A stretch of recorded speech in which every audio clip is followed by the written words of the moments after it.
भवबीजाङ्कुरजनना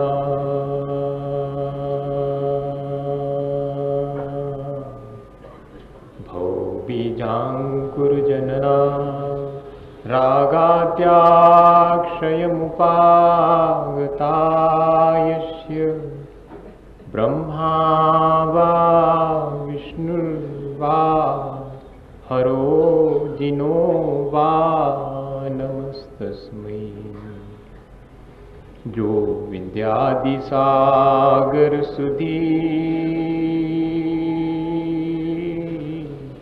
जो विद्यादिसागर सुधी गुरु हैं हितैषी शुद्धात्म में निरत नित्य हितोपदेशी। वे पाप ग्रीष्म ऋतु में जल हैं सयानी पूजूं उन्हें सतत केवल ज्ञान पाने पूजूं उन्हें सतत केवल ज्ञान पाने। बोले भगवान महावीर स्वामी के, आचार्य कुंदु कुंदु स्वामी के, आचार्य गुरु विद्यासागर मुनि महाराज के।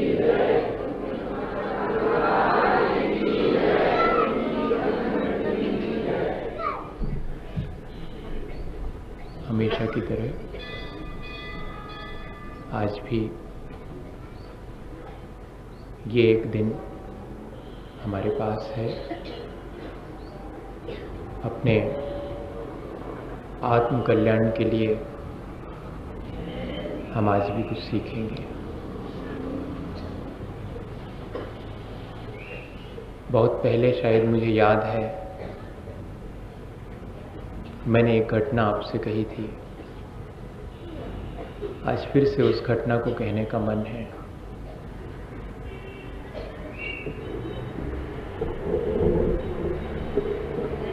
एक बेटा अपने पिता का हाथ पकड़े मेले देखने गया था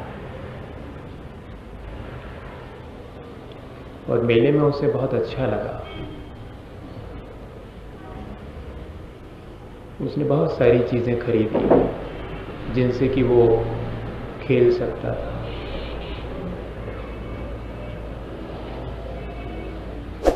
इतना सब अच्छा होने के बाद अचानक उस भीड़ में उसका हाथ पिता के हाथ से छूट गया। असल में पिता ने बेटे का हाथ नहीं पकड़ा था, बेटे ने पिता का हाथ पकड़ा था। अगर पिता ने पकड़ा होता तब तो छूटने का कोई सवाल ही नहीं था, पर बेटे ने हाथ पकड़ा था। उस आपाधापी में हाथ छूट गया। हाथ तो जब भी पकड़ना होगा हमें ही पकड़ना होगा। वो कैसे पकड़ सकता है? और हाथ छूट जाने के बाद मेला ज्यों का त्यों होते हुए भी उसे पीड़ादायक हो गया था। वो बेतहाशा यहाँ से वहाँ रोता, चीखता, चिल्लाता, ढूंढता था कि पिता कहाँ है। सारे खिलौने फेंक दिए थे उसने, सारी आधी खाई हुई मिठाइयाँ फेंक दी थी उसने, पर ऐसा हमारे साथ कभी नहीं हुआ। हमारा हाथ तो कई दिन से छूटा है, कई दिन से हमने छोड़ दिया है हाथ। अभी थोड़ा सा मन हुआ है कि फिर से थाम लें, और कोशिश भी कर रहे हैं कुछ लोग कि पकड़ में आ जाए, पर आता है और छूट जाता है। फिर उसी पीड़ा में गिर जाते हैं। आज एक बार फिर कोशिश करेंगे कि क्या महामंत्र नमोकार हमें हाथ थामने के बाद कुछ शांति दे पाता है। थोड़ी देर के लिए आज हम उसका हाथ थामेंगे। मंत्र एक अच्छा सलाहकार है, बशर्ते हम पवित्र मन के साथ उससे जुड़े, हमारी एक गहरी आत्मीयता उसके साथ हो, एक सिंपैथेटिक पार्टिसिपेशन हो,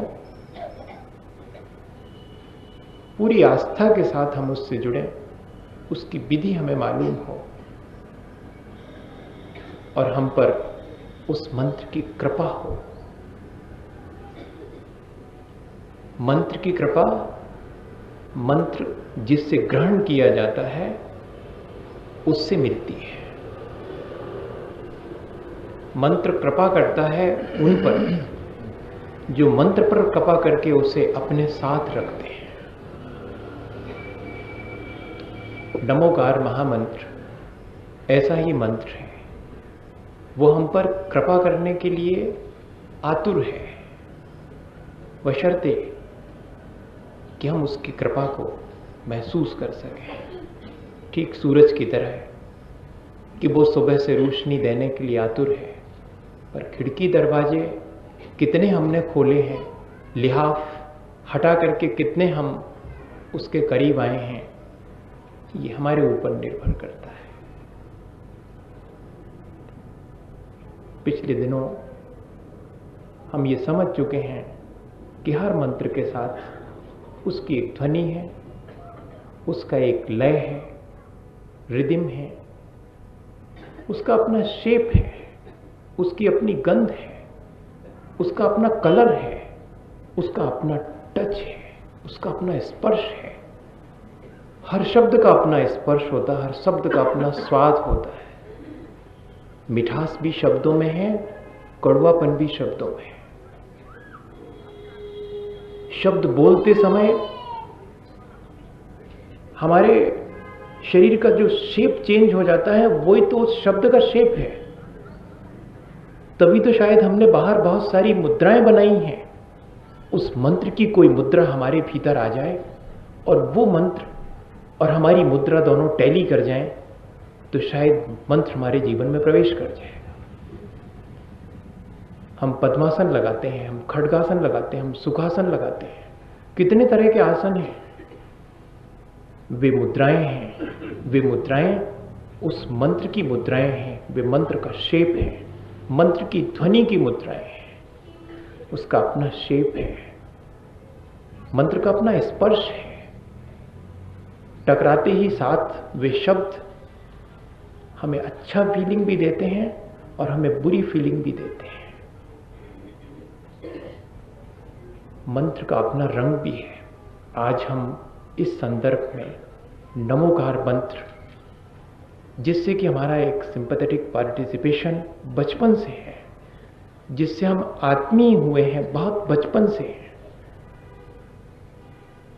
उसमें देखेंगे कि क्या ये सारी चीजें संभव हैं। तो आप आश्चर्य करेंगे कि हमारे हाथ में विरासत में एक बहुत बड़ी चीज आ गई है। ये बात अलग है कि उसका उपयोग हम कितना कर पाते हैं, क्योंकि मंत्र के अपने अर्थ होते हैं, मंत्र का अपना मूल्य होता है, मंत्र का अपना प्रयोजन होता है। मंत्र के अर्थ, वैसे अर्थ कुछ भी नहीं होते, लेकिन मंत्र पूरी तरह अर्थवान होता है। वैसे मंत्र का कोई मूल्य नहीं होता, क्योंकि उसे हम आंक नहीं सकते, पर मंत्र अमूल्य होता है। मंत्र का अपना प्रयोजन नहीं होता, पर हम पा लेते हैं, इसलिए मंत्र प्रयोजनभूत हो जाता है। हम इन सारी चीजों पर आज एक बहुत अच्छी स्वस्थ मानसिकता के साथ विचार करेंगे। आज हमने अगर उंगली अपने हाथ से इस मंत्र की थामी है, तो हम थोड़ी दूर चल करके और जो शांति मिलती है वो पाने की कोशिश करेंगे। इस मंत्र की ध्वनि अल्ट्रासोनिक न हो करके इंफ्रासोनिक है। ये बहुत बड़ी उपलब्धि है, आज विज्ञान ने इसे खोज लिया है। अल्ट्रासोनिक रेस हमें क्षति भी पहुंचा सकती है, लेकिन इंफ्रासोनिक रेस हमें सात्विक और शांत बनाती है।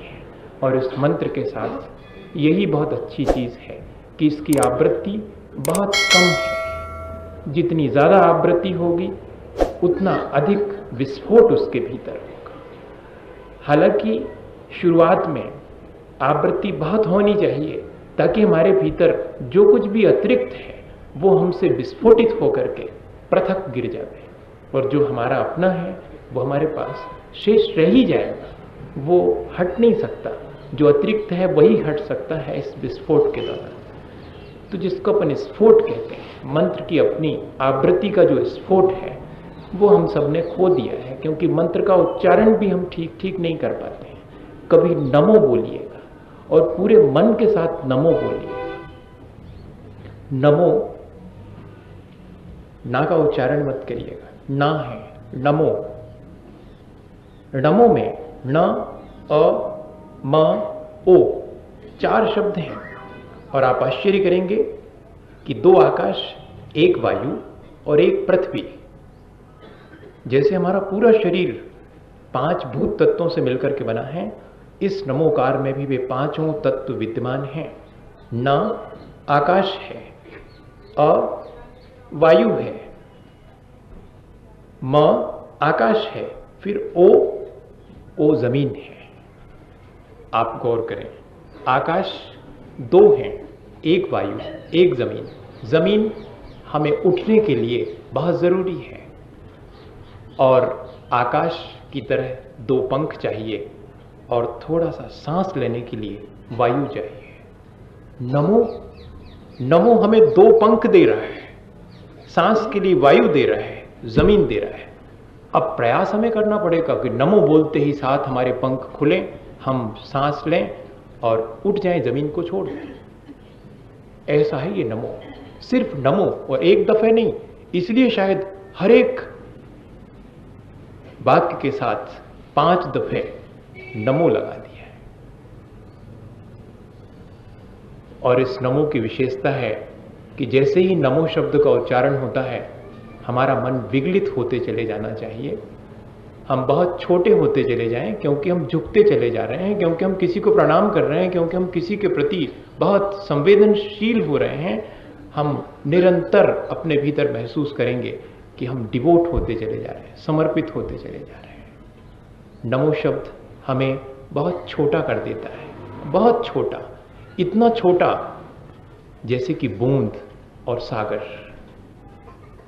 क्या एग्जिस्टेंस है उस बूंद की, पर बूंद बनना पड़ेगा सागर बनने के लिए, क्योंकि बूंद ही खो पाती है सागर में, और इसलिए वो सागर बन जाती है। कंकड़ नहीं खो पाता सागर में, खो जाने के बाद भी पड़ा रहता वहीं पर, बूंद की तरह है।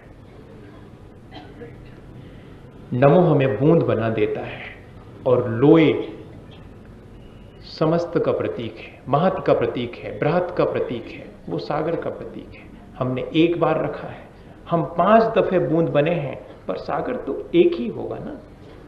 इसलिए लोए शब्द जो कि महत का प्रतीक है, वो 1 रखा हुआ है, नमो 5 रखे हुए हैं। 5 दफे हम कोशिश करेंगे, शायद एक आध बार भी अगर हम बूंद की तरह हो पाए, तो सागर तो फैला ही हुआ है, वो हमें सागर बनाने के लिए तैयार ही है, और हम अपने को खो करके और सागर हो सकते हैं।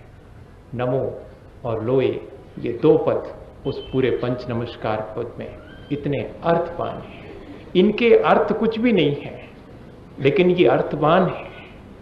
इनका मूल्य कुछ भी नहीं है, लेकिन ये बहुत अमूल्य है। इनका कोई प्रयोजन नहीं है, लेकिन ये हमें अपने से मिला देते हैं, इसलिए बहुत प्रयोजनभूत है। और नमोकार हमें बहुत अच्छी सलाह देता है। और क्या इसका मूल्य है, हम आके उसका मूल्य। आपने कभी सोचा भी नहीं होगा कि हमारी 5 इंद्रियां और मन, जिनसे कि हम कई बार कोशिश करते हैं, जिनसे हम झगड़ा कर बैठते हैं। हाँ, लोग इंद्रियों से झगड़ा कर बैठते हैं। आंख फोड़ लेने से अगर हम आंख के दृश्यों से पार हो जाते तो शायद आंख फोड़ना भी सार्थक था।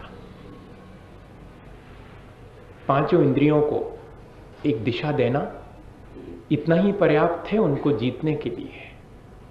उनको डैमेज करने की आवश्यकता नहीं है, बल्कि उन्हें दिशा देने की आवश्यकता है। नमोकार के 5 पद हमारी 5 इंद्रियों को दिशा देते हैं।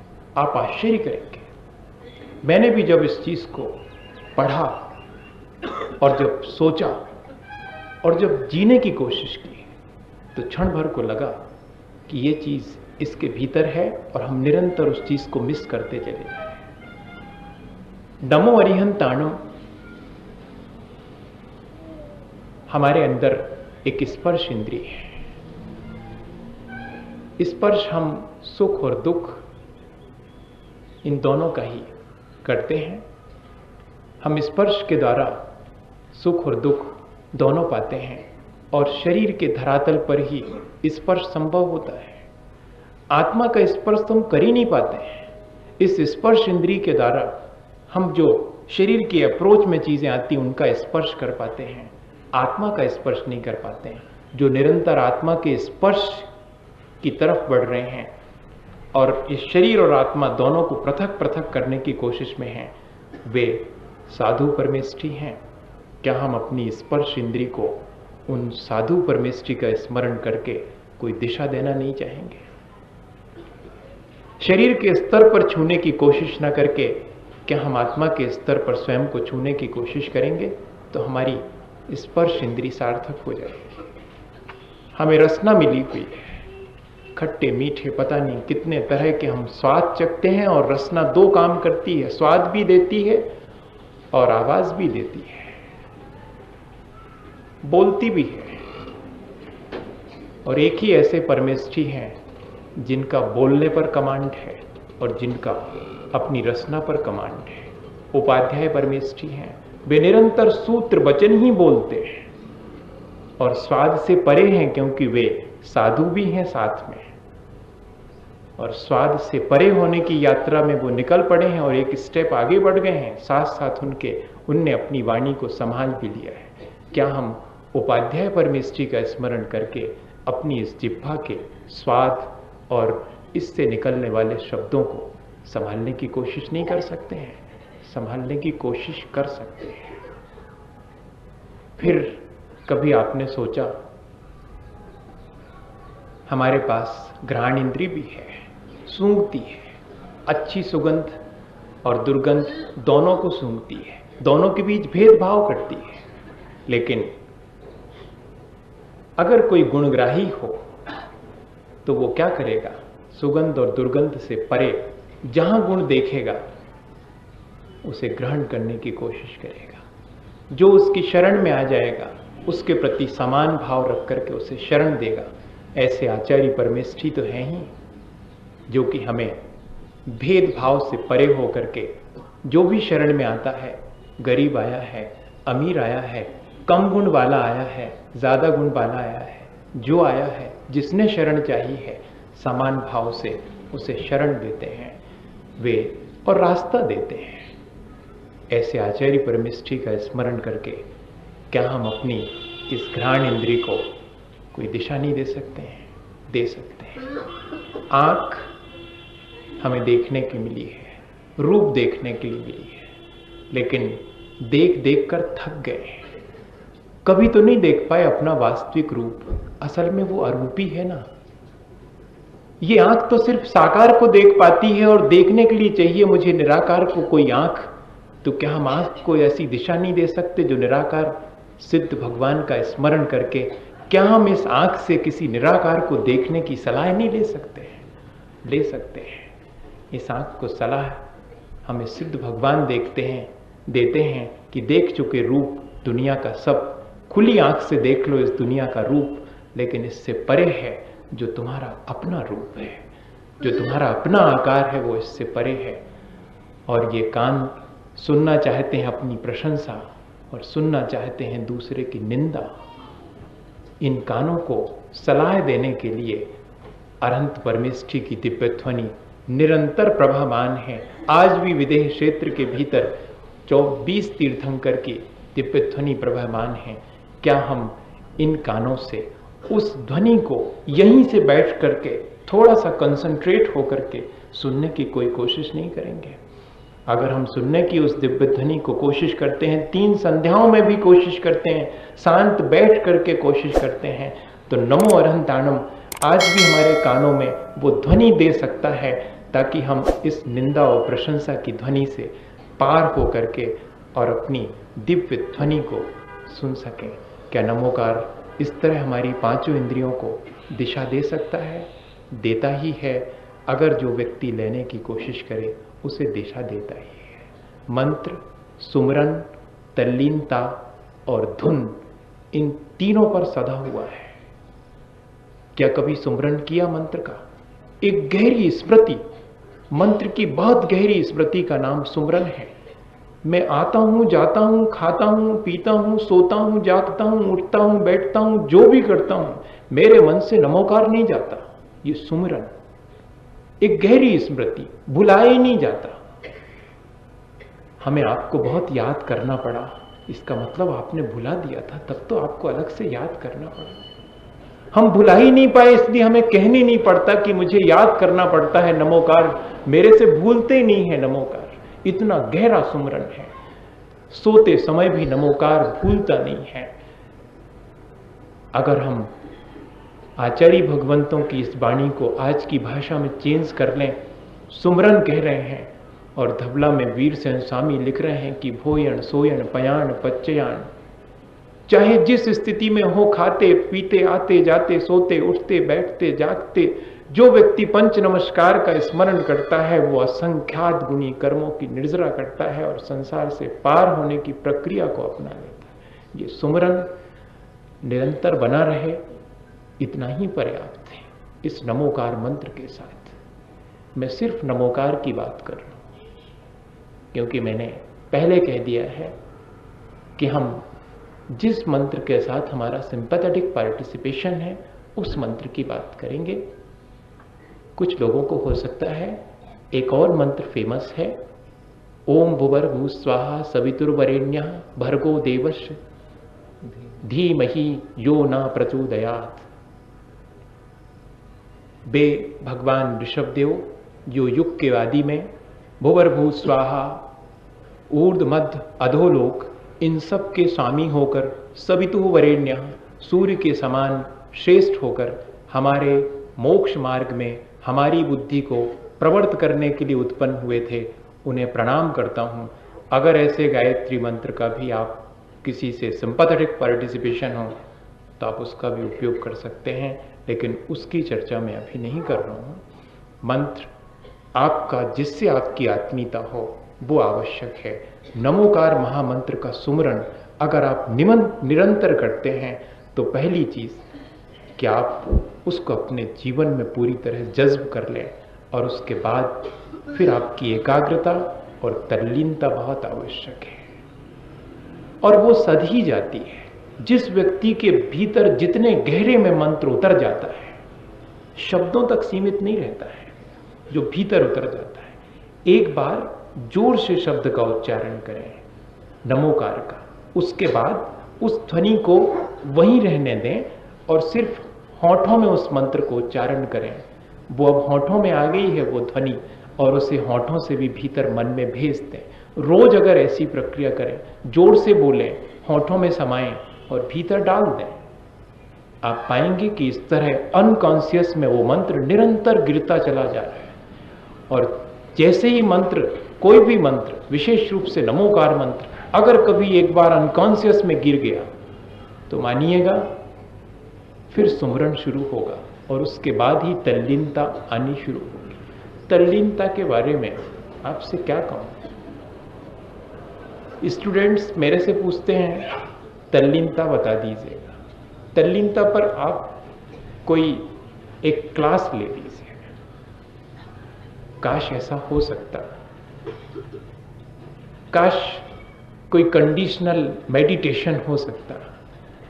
मेडिटेशन जब भी होगा अनकंडीशनल होगा। आज जितने मेडिटेशंस हैं कि प्रोसीजर्स हैं, सब इतनी कंडीशनड हो गई हैं। हमको एक व्यवस्थित कमरा चाहिए, डनलप का गद्दा चाहिए, फिर लाइटिंग चाहिए, कोई साउंड चाहिए, फिर कोई हमें बताने वाला चाहिए कि ऐसा ऐसा सोचो, तब हम ध्यान कर पाते हैं, तब हम मेडिटेट, तब हम तल्लीन हो पाते हैं। नमोकार निरंतर अगर हमारे भीतर बज रहा है तो वो हमें तल्लीनता देगा। छोटे से बेटे को देख लीजिएगा, जब वो रेत में अपना घर बनाता है। दुनिया में बन रहे होंगे बहुत सारे बम और दुनिया में बन रहे होंगे बहुत सारे तोड़ फोड़ के सामान, लेकिन वो बिल्कुल चिंतित नहीं है कि मेरा घर टूट जाएगा। वो तल्लीन है बनाने में, वो कंस्ट्रक्टिव है।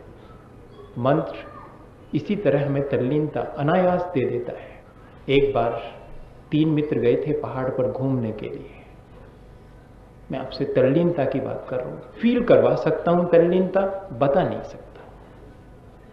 जब थक जाता हूं बताते बताते तो फिर सोचता हूं कि फील कराऊं आपको, आप अनुभव कर सकें इसी क्षण एक क्षण। क्योंकि कुछ चीजें हैं जो ज्ञान में अटती नहीं है, कुछ चीजें हैं जो एक्सप्लेनेशन के बाहर होती हैं, उनको सिर्फ फील किया जा सकता है।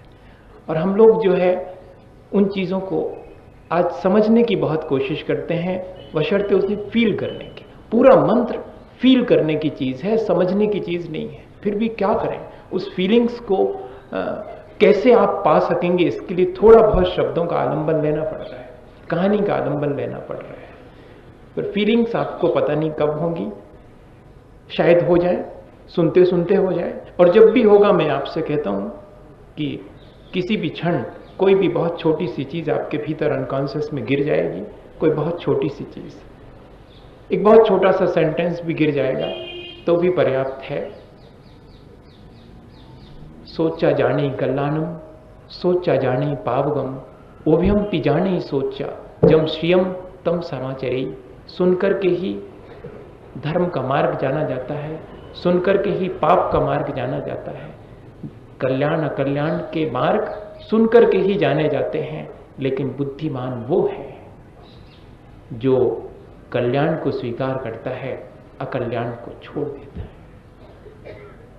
आप बहुत गौर से सुने, काश हम अगर सुन पाते, एक बार भी कोई ठीक से सुन लेता तो शायद दूसरी बार सुनने की आवश्यकता नहीं पड़ती। एक बार कोई अगर दर्शन कर लेता तो दूसरी बार कोई दुनिया की चीज देखने की जरूरत नहीं पड़ती। लेकिन क्या करें, हम इतने कमजोर हैं कि हमें बार बार सुनने के बाद भी ठीक से नहीं सुनाई पड़ता, सब कुछ देखने के बाद भी ठीक से दिखाई नहीं पड़ता। कोशिश करें। 3 मित्र गए थे एक पहाड़ पर और उन्होंने देखा कि एक कोई बहुत साधु जैसा पुरुष, भद्र पुरुष खड़ा हुआ है। पहले वाले ने कहा कि इस निर्जन पहाड़ पर वो जरूर किसी को खोजने आया होगा। तो दूसरे वाले ने कहा कि अगर वो किसी को खोजने आया होता तो इतना चुप कैसे खड़ा होता, वो तो खोज रहा होता। नहीं, ये खोजने नहीं आया, किसी की प्रतीक्षा में खड़ा हुआ है। तीसरे वाले ने थोड़ा और सोच के कहा कि अगर ये किसी की प्रतीक्षा करता होता तो पीछे मुड़कर देखता, दाएं बाएं थोड़ा आंख उठा के देखता। ये किसी की प्रतीक्षा नहीं कर रहा है, ये तो एकदम शांत खड़ा हुआ है। मुझे लगता है ये किसी को याद कर रहा होगा, यहां निर्जन में अकेले आकर के किसी का स्मरण कर रहा होगा। तीनों बहुत मुश्किल में पड़े, किसी डिसीजन पर नहीं पहुंच पाए कि वो कर क्या रहा है। जाकर के पहले वाले ने उस साधु से कहा कि लगता है आप किसी को खोज रहे हैं। उस साधु ने मुस्कुरा करके कहा कि जो मेरा है वो मेरे पास है, उसे खोने का मुझे डर ही नहीं है, और जब वो खोएगा नहीं तो मुझे खोजने की जरूरत क्या है, मैं कुछ नहीं खोज रहा हूं। तो दूसरे ने कहा कि देखा ये खोज नहीं रहा है, तो साधु जी जरूर आप किसी की प्रतीक्षा कर रहे होंगे।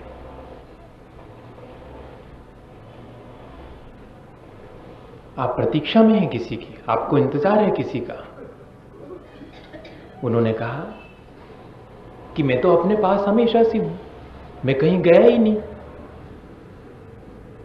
मुझे किसी की प्रतीक्षा नहीं है।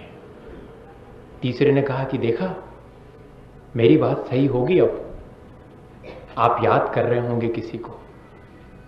साधु ने कहा कि मैं भूलते नहीं अपने को, मुझे याद करने की जरूरत ही नहीं।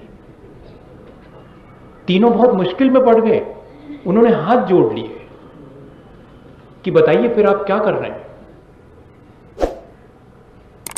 साधु ने कहा I am just existing. I am not doing. मैं कुछ भी नहीं कर रहा हूं, मैं सिर्फ जो है उसे फील कर रहा हूं। जो है मैं उसके साथ तन्मय हूं। मैं किसी खोज में नहीं हूं, मैं किसी की प्रतीक्षा में नहीं हूं, मैं किसी की स्मृति में नहीं हूं। मैं जो हूं, मैं अपनी एग्जिस्टेंस को फील कर रहा हूं। नमोकार करते समय अगर हम इतने तल्लीन हो जाएं तो हम अपनी एग्जिस्टेंस को फील करेंगे उन क्षणों में। हम कुछ भी नहीं होंगे उन क्षणों में, और कुछ भी नहीं होकर के शायद हम सब कुछ हो जाएंगे। और तीसरी चीज, जैसे ही तल्लीनता आती है वैसे ही धुन शब्द है, मगन हो गए। इनको तो इस काम की धुन लग गई है, ऐसा कहने में आ जाता है। ऐसी ही कभी क्या मंत्र को पढ़ने की धुन आपको लगी? आप तल्लीन ही नहीं हुए, इसलिए आपको धुन कैसे लगेगी? धुन लग जाने के बाद जितनी भी उस मंत्र के अलावा चीजें हैं वे विस्मृत होना शुरू हो जाती हैं, वे अपने आप हटना शुरू हो जाती हैं। आप आश्चर्य करेंगे, बहुत प्रैक्टिकल चीज है, आप करके देखिएगा। आप एक बार उस मंत्र को अपने भीतर डालिए, उस मंत्र के साथ तल्लीन होइए, और फिर देखिएगा कि कैसे वो मंत्र आपको बाकी सब चीजों से पृथक कर लेता है। ऐसे जैसे कि आप मुश्किल में पड़ जाएंगे कि आप उस तरफ जाना चाहेंगे तो वो मंत्र आपको इनकार कर देगा, उस तरफ जा ही नहीं सकते। ऐसी ये तीन चीजें इस मंत्र के भीतर समाई हैं। ये तो सिर्फ ध्वनि है, उसका आकार है, कोई संदेश है। क्या इस मंत्र का कोई रंग है? इस मंत्र के रंग भी हैं। जो लोग बहुत गौर से इस मंत्र का ध्यान करते हैं, क्योंकि कुल रंग 5 ही हैं और वे पांचों रंग इस नमोकार में होना चाहिए। जितनी गंध है वो सारी गंध इसमें होनी चाहिए, जितने वर्ण हो सकते हैं वो सब इसमें होना चाहिए, जितने स्पर्श हो सकते वो सब, क्योंकि ये शब्द हैं। ये पौद्गलिक होकर के भी अगर चेतना के द्वारा समन्वित होते हैं तब शब्द बनते हैं। और इसमें ये चारों गुण होना चाहिए। इसका अपना रंग है। आपने रात चांदनी देखी होगी आकाश में। काली रात में बैकग्राउंड है काली रात का और चांदनी है। कितनी स्वच्छ है, कितनी पवित्र है, कितनी निर्मल है। ये जो चांदनी का रंग है, कभी कोई ध्यान करे और अरहंताणम का ध्यान करे, नमो अरहंताणम का, तो ठीक ऐसी ही पवित्रता, ऐसी ही चांदनी और ऐसी ही निर्मलता आपके भीतर शुरू होगी। यात्रा यहीं से शुरू होती है, या कि ये कहें कि यात्रा यहीं तक होती है। यहीं से शुरू होती है और यहीं तक होती है। क्या करें, ये यात्रा ही ऐसी है, यहीं से शुरू होती, यहीं खत्म होती। कहीं और से शुरू होकर कहीं और खत्म होती तो आज तक तो हो चुकी होती। कितनी सारी यात्रा कर ली हमने, हजारों किलोमीटर हम चले होंगे, लेकिन ये यात्रा ऐसी है, पवित्रता से शुरू होती है और अंततः पवित्रता पर जाकर ही रुकती है। और फिर देखा होगा सुबह उगता हुआ सूरज रात के जाने के बाद कितना उत्साह और कितनी उमंग भरता है हमारे भीतर। कैसा है उसका रंग? हल्का सा रेडिश येलोइश मिक्सअप है उसके भीतर। वो जो लालिमा है सुबह की, जो कि हमारे भीतर उत्साह और उमंग देती है, वही सिद्ध भगवान का रंग है। और दोपहर का सूरज जब पूरे ताप पर है तब जो लाइट येलो कलर है, वही ध्यान करने वाले लोगों का कहना है कि वो नमो आयरी आनम का रंग है। और सूरज डूब गया है लेकिन अभी रोशनी है, आकाश एकदम साफ है और एकदम नीला है, हमें शांति दे रहा है, प्रशम दे रहा है। वो उपाध्याय का रंग है, नमो वज्रायानम, नीले आकाश की तरह। हमारे भीतर भी ऐसा नीला आकाश खुल जाए और उसके बाद घिरती है रात। वो साधु का रंग है, ब्लैकिश, जिसमें कि सारे रंग जज्ब हो गए हैं, जिसमें सारे रंग समा गए हैं, सारी रंगीनियां खो गई हैं। वही तो साधु है। लेकिन कस्तूरी भी काली होती है, सुगंध बहुत है उसमें, कालेपन के बाद भी रेजिस्टेंस बहुत है उसके भीतर। काला रंग रेजिस्टेंस देता है, प्रतिरोधक क्षमता देता है। और वहीं से भी यात्रा अगर शुरू करना चाहें तो वहीं से भी शुरू होती है। कोयला भी काला होता है, लेकिन अगर थोड़ी सी उसके भीतर आग प्रकट हो जाए, है उसके भीतर आग, वो प्रकट हो जाए, अगर तपस्या की आग प्रकट हो जाए उस काले काले रंग के कोयले में, तब क्या होता है? पहले नीली फ्लेम, फिर येलोइश फ्लेम, फिर रेडिश फ्लेम, और फिर लास्ट में पूरा कोयला जल करके ऐश, वाइट। काले से सफेद तक की यात्रा, या कि रात से चांदनी से शुरू होकर के पूरा दिन और पूरी रात नमोकार के साथ गुजरी है। अगर ऐसी ही हमारी सारी दिन रातें नमोकार के साथ, उसके बदलते हुए रंगों के साथ, उसके बदलते हुए आकार के साथ, उसकी बदलती हुई गंध के साथ, अगर इस तरह हमारा पूरा दिन और रात गुजरता है, तो मानिए हमारा प्रयोजन सिद्ध हो गया।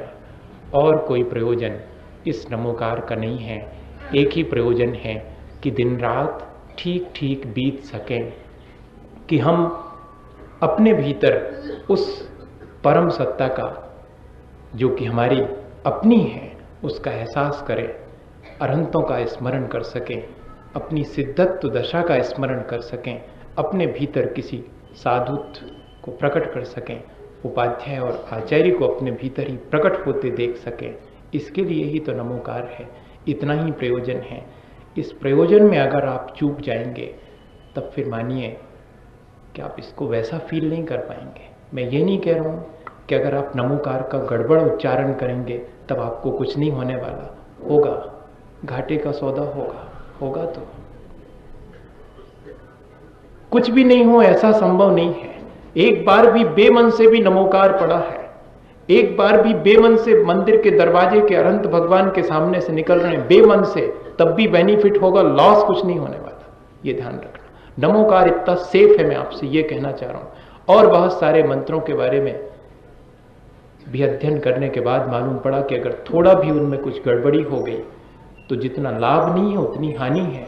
लेकिन नमोकार कहीं से शुरू कर दीजिए, नमो लोये सबु साहुनम, नमो वज्झायणम, नमो आयरियाणम, नमो सिद्धाणम, नमो अरिहंताणम, नमो अरिहंताणम, नमो लोये सबु साहुनम, नमो वज्झायणम, नमो आयरियाणम, नमो सिद्धाणम, कहीं से शुरू कर लीजिएगा। नमोकार मंत्र आपको एक रिदम देगा, आपको शांति ही देगा, आपका कुछ भी हानि नहीं करेगा। इसका प्रयोजन ही ये है कि वो सबको शांति दे, और कोई प्रयोजन ही नहीं है इसका। ये इतना प्रयोजनभूत है, लेकिन हम क्या करें, हम अपना प्रयोजन कुछ और ढूंढ लेते हैं और वहीं हम गड़बड़ में पड़ जाते हैं। जो ये देना चाहता है वो हम लेना नहीं चाहते, और हम जो लेना चाहते हैं वो इसके देने की गुंजाइश ही नहीं है। तो कैसे करेगा? जिसके पास जो है वो ही ना दे पाएगा, हमें उससे वही मांगना चाहिए। और मांगना क्या, हमें उसको अपने जीवन में पा लेना चाहिए, तो वो तो बिना मांगे देगा। किसी के साथ आत्मीयता हो तो हाथ फैलाना पड़े। हाथ तो हम सिर्फ ये बताने के लिए फैलाते हैं कि हाँ हम चाहते हैं, वरना वो देने के लिए तो निरंतर उत्सुक है ही। हमें हाथ फैलाने की भी जरूरत नहीं है, पर वो चाहता तो इतना जरूर है, जिससे हमारी आत्मीयता, उसके सामने भी हाथ थोड़ा सा फैलाते हैं, ये बताने के लिए कि हम चाहते हैं। पर क्या चाहते हैं? जो वो दे सकता है वो ही चाहा जाए। एक बेटा पैदा हुआ था बुढ़ापे में एक व्यक्ति के यहाँ पर। आखिरी बात कह रहा हूँ आज के लिए, और फिर हम नमोकार को फील करने के लिए पूरा मन बनाएंगे, क्योंकि हमें प्रयोजन पता लग जाना चाहिए कि ये नमोकार हमें क्या देना चाहता है, क्या प्रयोजन है इसका नमोकार मंत्र का, क्यों एग्जिस्ट करता है ये अनादि काल से और अनंत काल तक, क्यों एग्जिस्ट करता रहेगा, किस प्रयोजन से, आखिर पर्पस क्या है इस नमोकार के होने का। अगर ये समझ में आ जाए कि इस नमोकार के होने का क्या अर्थ है, तो अपने होने का अर्थ समझ में आ जाएगा और अपना प्रयोजन समझ में आ जाएगा। बहुत मुश्किल के बाद, बहुत तपस्या, जप तप साधना के बाद उस व्यक्ति के एक बेटा पैदा हुआ था बुढ़ापे में, लेकिन आंख नहीं थी उसके, अंधा पैदा हुआ था। देखो तो, इतनी जप तप और साधना के बाद बुढ़ापे में पैदा हुआ, और वो भी अंधा पैदा हुआ। फिर भी उसने कहा कि चलो कुछ हुआ तो। पढ़ने के लिए उसे गुरुकुल भेज दिया। बड़ा होकर के जब वो बेटा वापस लौटा तो पहले नंबर आकर के पिता से उसने कहा कि जिस तरह मेरी आंखें नहीं हैं, क्या आप भी अंधे हैं? पिता तो चौंक गया।